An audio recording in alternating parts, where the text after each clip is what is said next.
All right, guys, let's talk about the situation that happened at Sky Harbor Airport.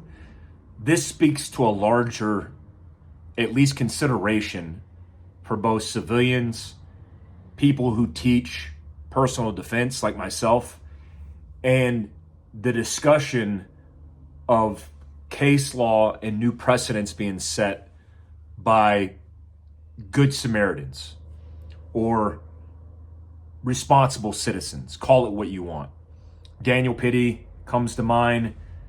Kyle Rittenhouse, for example, comes to mind in recent history, where you have these situations where average, everyday Americans are in circumstances where they, according to one side, are vigilantes, taking the law into their own hands, and on the other side are good Samaritans protecting and defending citizens in the absence of at least available law enforcement there to respond or react.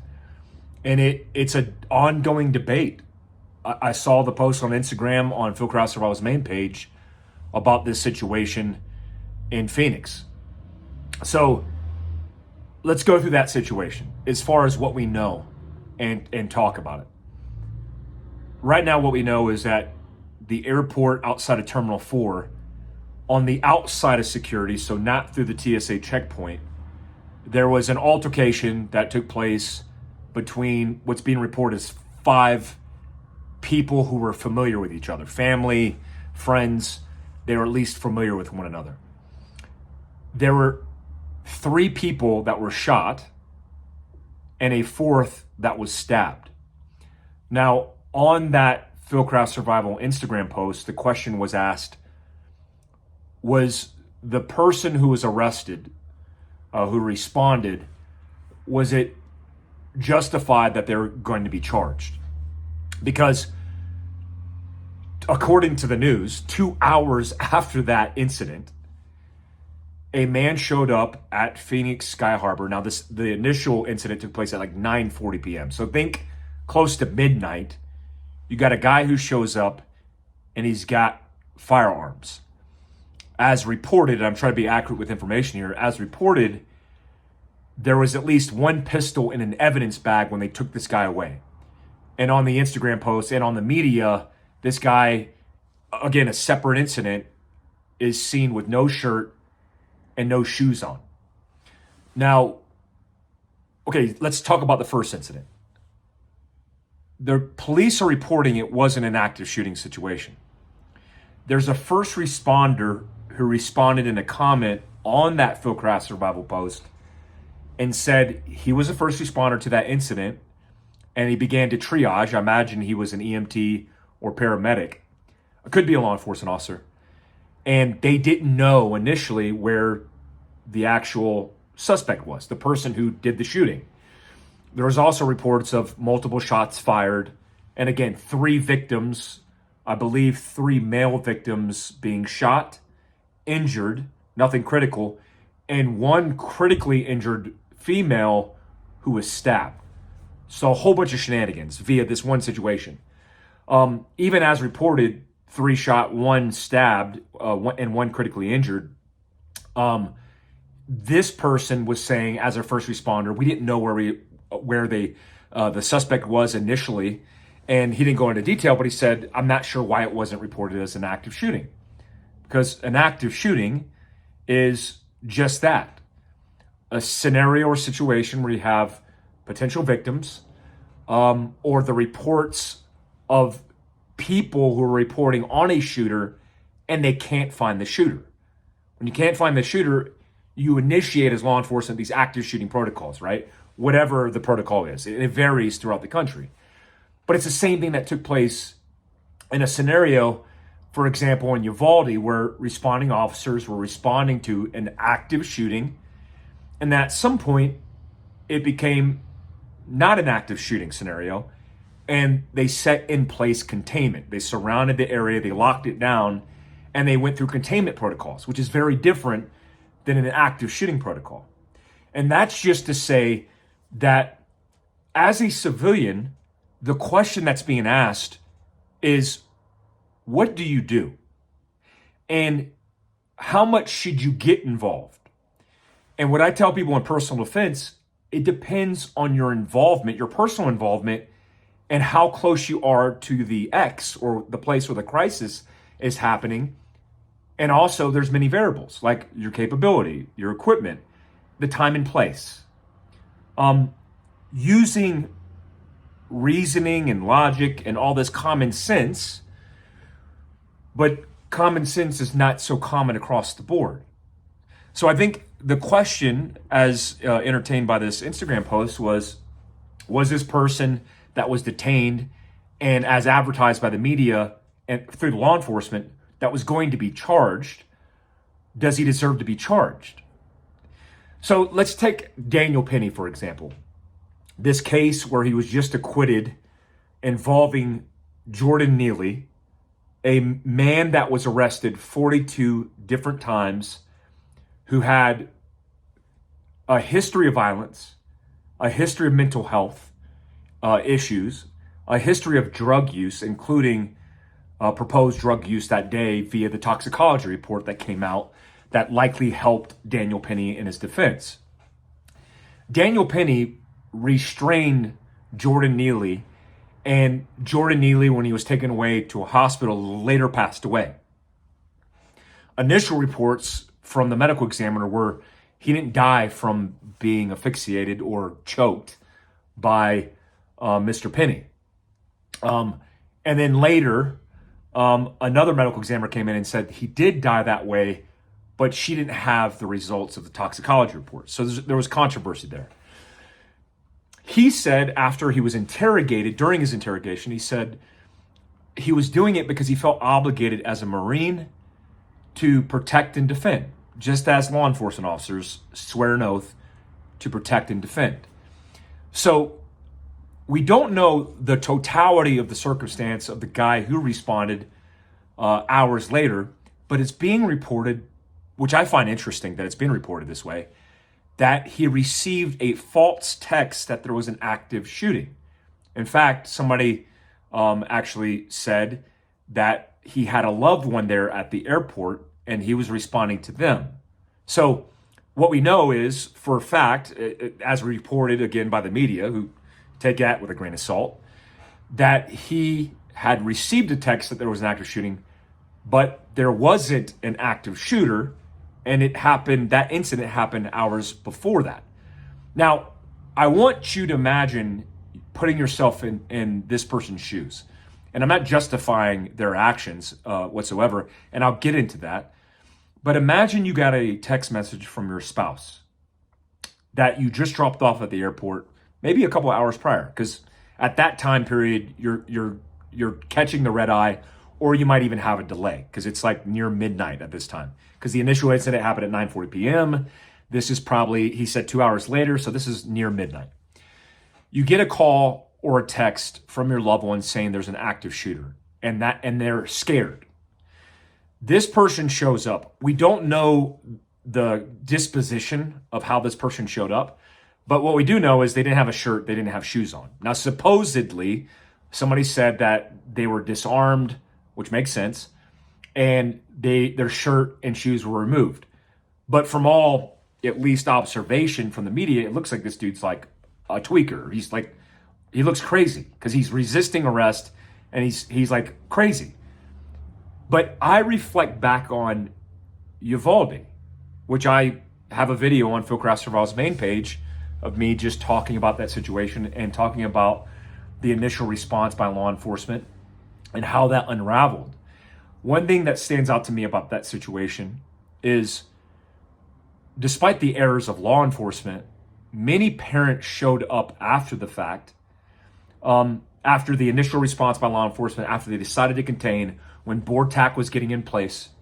And I've talked to Uvalde officers, I've talked to BORTAC officers, and I haven't talked to any parents, but many parents showed up and they wanted to get through the blockade, the barricade, because they wanted to get to their child. And I imagine myself in that scenario. Like, nothing would stop me from getting to my child. If I knew my child was locked down in a classroom and I knew law enforcement was containing the area, I wouldn't advertise it. I wouldn't be overt about it. And I wouldn't be ugly about it either.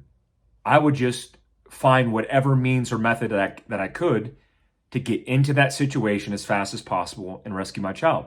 And you better believe there were mothers and fathers who would have gone into harm's way, putting their life at risk without training, without a protocol, without a firearm, without anything, because they would have been more than willing to sacrifice their own lives for the lives of their innocent child, their innocent young child. And so there's an emotional side of this, and then there's a technical side to this, like reason and logic and technical capability. And the question I think most people have to ask yourself, because the divide is broad. Like Phil Craft Survival's main page on Instagram is doing a survey asking, do you think he was in the wrong, this guy that showed up? And it's split down the middle. And the comment section, a lot of people are saying, he's an idiot, to I would have did the same thing. And so there's a great divide here. I imagine a lot of the people who are saying he's an idiot are either law enforcement or they train law enforcement. But I imagine like you're a law enforcement officer and that's your situation. You get a call from your spouse, just like I proposed. You certainly would go investigate and see what's going on. But you have the technical capability. Apparently, according to just observation of this guy, it doesn't look like he's capable. And that's a snapshot judgment on myself, but he looks like pretty insane. And so he looks irrational. He doesn't have a shirt on, he doesn't have shoes on. And then the circumstances in which he was rolled up, I find interesting. But what stands out to me is he received a text that there was a potential active shooting. Let's just go off that information and just assume it's true. Again, what would you do? And here is the tactician or the responsible personal defense instructor in me. And we teach all over the country. We just posted on Instagram our next courses. We're running a program called the Gunfighter Program. Here's what I'll tell you. Emotion should not drive the train here. Even though it's likely to, you're going to be emotional. If you find out your loved one's in a situation where she's in potential harm's way, we can't let emotion affect our decision making. It's like I tell people when I talk about moving to a threat, and I tell them that in the active shooting situation in a school, I say, imagine you drop off your child and you're a quarter mile down the road, and you have a weapon in the vehicle. Maybe it's even inside your waistband. And after you just dropped off your child, you hear gunshots from the school, and you know what that sounds like. And you assume, worst case scenario, it's an active shooter. But you're gridlocked in traffic. What's your response? And I ask people in class this. And most people will say, I run as fast as humanly possible. I say, okay, talk to me about the pace. How fast do you run? As fast as I can run. And then you do what? I want to know the technical breakdown of what you're going to do. And they say, well, I would breach the front door and go inside. Okay. You would breach the front door and go inside. If you ran as fast as you could, you wouldn't be able to breathe. You already have cortisol, norepinephrine flowing through your system, stress hormone, adrenaline flowing through your system. And if you don't have the means to technically operate at that pace, you could be making some gross mistakes that get somebody hurt or killed, including yourself, including your potential child or somebody else's child, right? So I said, the answer is you move at the pace in which you could technically operate when you get to the situation. You also remove emotions from it. And I know that's hard to do. Even hearing myself say it out loud, it's like hard to do. But it's the same thing that I say when I talk about, special operations guys, where there's this conception, I think it's a misconception, but that's my opinion, where people think we're adrenaline junkies. And I really don't remember, except in the initial training, having adrenaline. Like, you don't jump from 20,000 feet on a hey-ho or a halo operation in combat equipment wall locker with O2 on your face, with night vision, with a nav board, with adrenaline. Because if you had adrenaline, you wouldn't be able to make cognitive, rational decisions, especially when something goes wrong, or you have to enact an emergency procedure, for example. So the reason I subdivide this idea of like emotions and knowing your technical capability is because, guys, there's a time and place. Now, there's a divide in this conversation, in the at least in the argument on the thread, about people saying this is stupid, he's an idiot, and then I would do the same thing. So right down the middle, I'm weighing more on this side that he was likely stupid because, one, he didn't gather all the information. I mean, one, if you know your loved one's texting you and saying maybe she heard there was an active shooting, the next question is, are you okay? Are you in harm's way? And so if the response is you're moving towards them to secure them, what you're going to want to do is try to remove them off the X, because you could never go wrong in any circumstance that the X is the crisis, by the way. You can never go wrong where there's a crisis where you're trying to remove the victim or yourself as far away from the crisis as possible, with time, with distance, and as many obstacles as you could put in between you or your loved one and the bad situation. So imagine there's an active shooting, like in this scenario, that you heard, and it was outside of Terminal 4. Well, then it'd be like, honey, where are you at? I'm in Terminal 2. Okay, I'm getting reports that it's in Terminal 4. I want you to dislocate and move. There's another component to this where we teach this in personal defense a lot, where a lot of people misinterpret their actual capabilities. Let me give you the example. I run a scenario in personal defense where we have a couple. So we designate a woman and a man, and the man is the person who's the role, or the man is the person who's in the scenario. The woman is the role player. And then we have another role player who's the adversary, the bad guy. And we say, in this scenario, you're walking with your spouse. So we make it spouse. Even though they might be strangers to each other, we make it spouse. Because immediately when I say spouse to a student, they go, oh, I have to protect and defend. It's like a natural inclination in us. And when you do that, there's this tendency to overcompensate.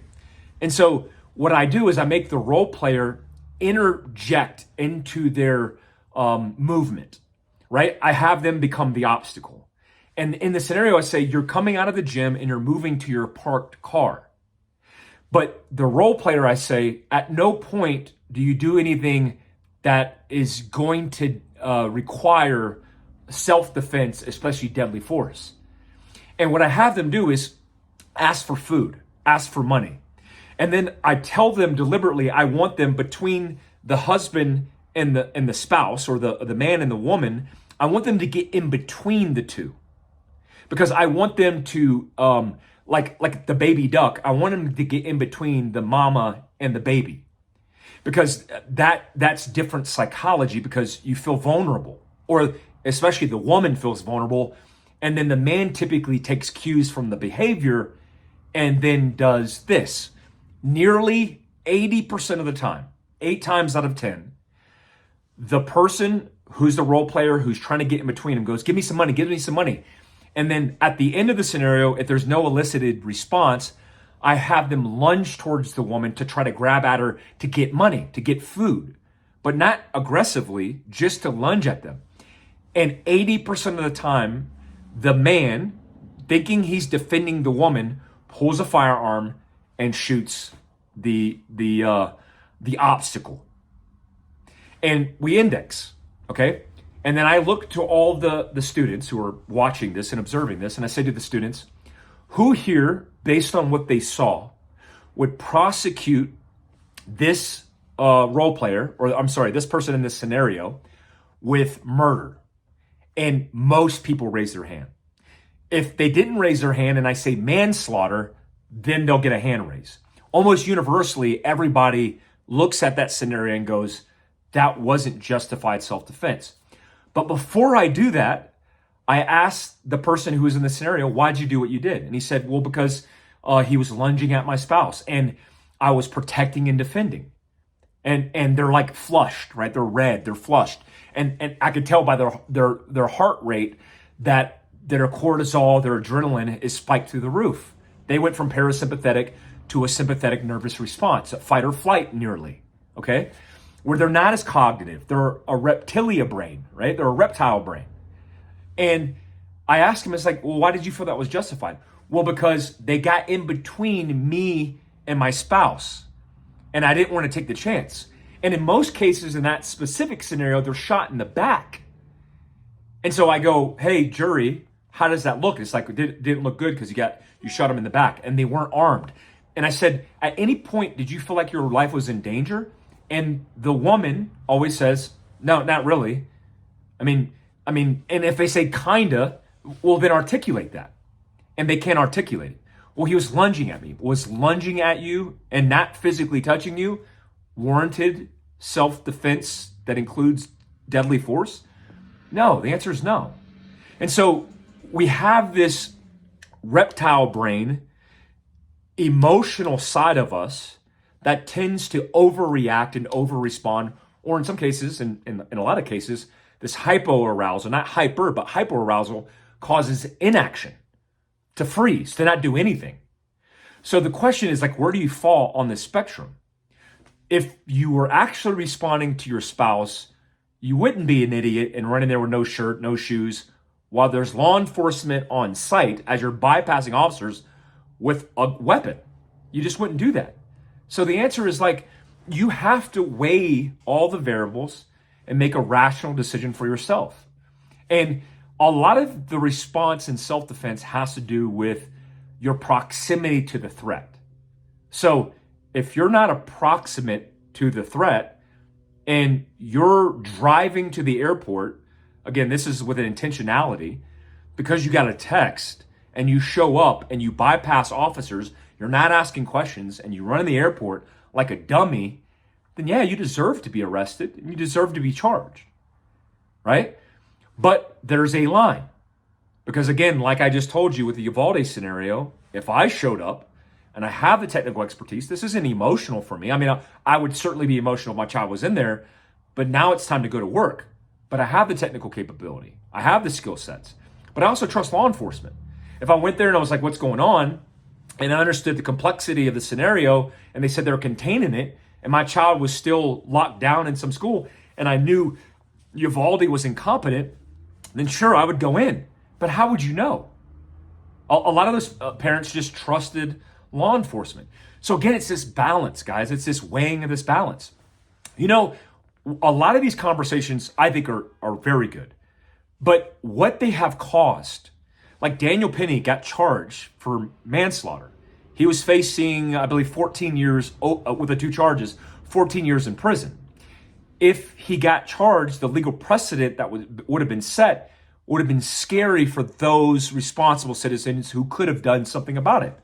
Like in New York City, in the same subway station where a Guatemalan immigrant, an illegal immigrant, decided to light a homeless lady on fire until she burned to death. There's a horrible video of her standing up, likely in shock because she's been burned, on fire, standing there until she perishes. They can't even identify her because she's indistinguishable because she's been burned so bad. And then the question is, why was nobody doing anything about it? There was law enforcement officers there. There were civilians who saw it for a period of time and nobody did anything. Well, why do you think? Well, one, like the criticism of law enforcement, I think is unwarranted because if the lady's on fire and you don't have a fire blanket, a fire extinguisher, or something to put her out, there's not really much you could do without potentially jeopardizing your own safety, which, you know, that's your call, right? That your call as a law enforcement officer. I'm not questioning that. I'm thinking about the civilians who saw it from the onset, because apparently he used a match to light her on fire. Like, how much deliberate, how long does it take to do that? And then how many people saw that? Well, some people were recording the entire thing, so imagine they did. But they likely didn't want to get involved because of the media precedent that's being advertised that you're a vigilante if you get involved.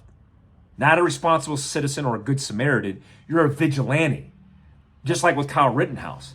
So it's a very kind of like, man, where are we at on this spectrum of like, do we need to get involved? There's a time and place, right? There's a time and place. One thing you have to be is very conscious of your actions, deliberate and intentional, set aside emotion, and you have to train. Guys, if you don't have the technical capability, you're likely going to be the guy who shows up with no shoes and no shirt on. I'm not saying, man, I can't imagine why he would show up with no shoes and no shirt on. I imagine he likely showed up with shoes and shirt, and law enforcement actually took that off of him because he had weapons. But even him running through an airport with weapons is stupid. It's stupid. We talk about it on the last Team Room on Fieldcraft Survival's main page, me and Greg Lappin, and we'll likely discuss this more or more so on the next episode of Team Room that's going to be filmed on Monday. Man, what a wild time to be alive, right? There's a lot of people who are like on the fence of you are your own first response, which we say. I say that. Fieldcraft Survival says that. But what we mean is, as an immediate action, you should have the ability to respond or react accordingly and be able to defend your life. But as time goes on, there are very specific organizations in law enforcement that's entire job and existence is response to these circumstances and these situations. And on the other hand, there's a lot of mistrust that that's not going to be handled. It's about where you live. It's about like the culture, and it's about how you think as a person. I think you just need to be balanced. I'm not going to run into harm's way into an unknown circumstance when law enforcement has locked it down unless I know my child or my loved one is potentially in danger. That's what I know, right? There are people saying, well, I'm going to go get kid on and then do all this. It's like, man, again, there's a time and place. This idea of civilians donning body armor and just running to the sound of gunfire, yeah, sure. If it's a very specific outlined scenario, we just got to be cautious on our protocols, our processes, and also how we teach personal defense to people. Like, I don't want to encourage anybody just to show up, throw body armor. You know how to get killed, like really quick? We teach it in personal defense. Go into a situation where you don't have a plan. Show up with a carbine and body armor, running into a situation that's unknown, and you will certainly likely get injured or killed because you're doing the wrong thing. Like, there are law enforcement officers that are likely going to respond to that, and there are cases in recent history where law enforcement officers got the wrong description, or the person who shot the intruder is standing there with a firearm. That's why we teach personal defense, because it's not just about the actual action of putting down the bad guy. It's like, what do you do before? And then I think really significantly, what do you do after? There's a whole protocol. You don't stand there with a firearm waiting on law enforcement. You don't run into an airport with guns thinking you're going to be a hero, not imagining that law enforcement is going to stop you or that you'll be looked at as a potential bad guy. I mean, that's the irrational component that I see in this person is, so you got a gun, you ran into an airport, and you thought you were going to like run by a law enforcement officers, or you didn't think they were going to mistake you potentially for a bad guy. Again, it's why we discuss it. It's why it's important to discuss it in an open forum. And I'd like to hear your guys' feedback. That tragic situation that took place in New York City subway was a couple of weeks before the governor tweeted how safe the subway was going to be. And the same weekend that there were people shot, stabbed, and killed in the same subway station. Yeah, we got a long way to go as a society. There's a whole bunch of things to talk about. Guys, the new course curriculum or the course schedule has been dropped for the first quarter. Also, if you're following my Patreon, it's patreon.com/Mike Glover, where we do the underground, which I'm going to do right now. Again, if you're new to this, it's the underground is the uncensored version of me talking through this stuff that I leave for all my Tier 1, Tier 2, and Tier 3 members on patreon.com/Mike Glover that I'll link down below. Thanks, guys.